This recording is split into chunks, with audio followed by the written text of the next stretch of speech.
ઉમરેઠ નગરમાં શ્રીરામની ભવ્ય શોભાયાત્રા હનુમાન મંદિરથી નીકળી નગરના વિવિધ વિસ્તારોમાં ફરી હતી. ઉમરેઠ નગરના વિવિધ માર્ગ પર શોભાયાત્રાનું ભવ્ય સ્વાગત કરવામાં આવ્યું હતું. ઉમરેઠ પોલીસ બંદોબસ્ત સાથે ભવ્ય શોભાયાત્રા શાંતિપૂર્ણ માહોલમાં નીકળી હતી. ઉમરેઠ નગરમાં રામનવમીની ભવ્ય શોભાયાત્રા નીકળી.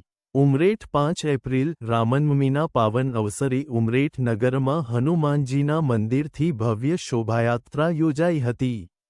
શ્રી રામના જયઘોષ સાથે હજારો ભક્તો આ યાત્રામાં ઉમટી પડ્યા હતા અને સમગ્ર નગર ભક્તિમય માહોલમાં ડૂબી ગયું હતું. શોભાયાત્રા હનુમાનજીના મંદિરેથી આરંભાઈ હતી અને ઉમરેઠ નગરના વિવિધ મુખ્ય માર્ગો અને વિસ્તારોમાં વિહરી હતી.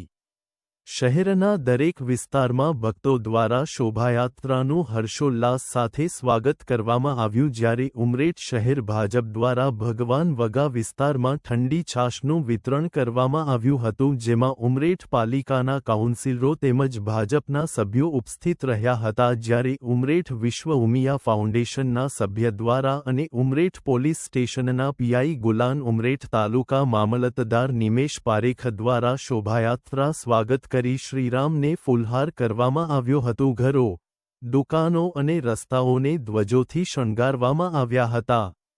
ભક્તો રામધૂન અને ભજન કીર્તન ડીજેના તાલે તેમજ શ્રી રામ લક્ષ્મણ સીતાના રૂપધારી બાળકોએ મનમોહક દૃશ્ય પેદા કર્યું હતું.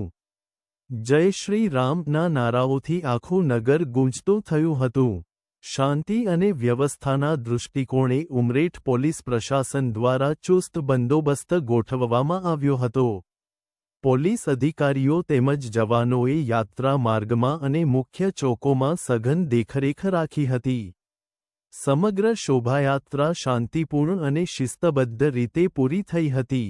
આ ધાર્મિક કાર્યક્રમે નગરજનોમાં નવો ઉત્સાહ ભર્યો હતો અને ઉમરેઠ નગર એકતા, ભક્તિ અને શાંતિનું ઉત્તમ ઉદાહરણ બની. ઉમરેઠ કોર્ટ રોડ પર હિન્દુ મુસ્લિમ યુવાનોએ ઠંડા પાણીની બોટલનું વિતરણ કરવામાં આવ્યું હતું.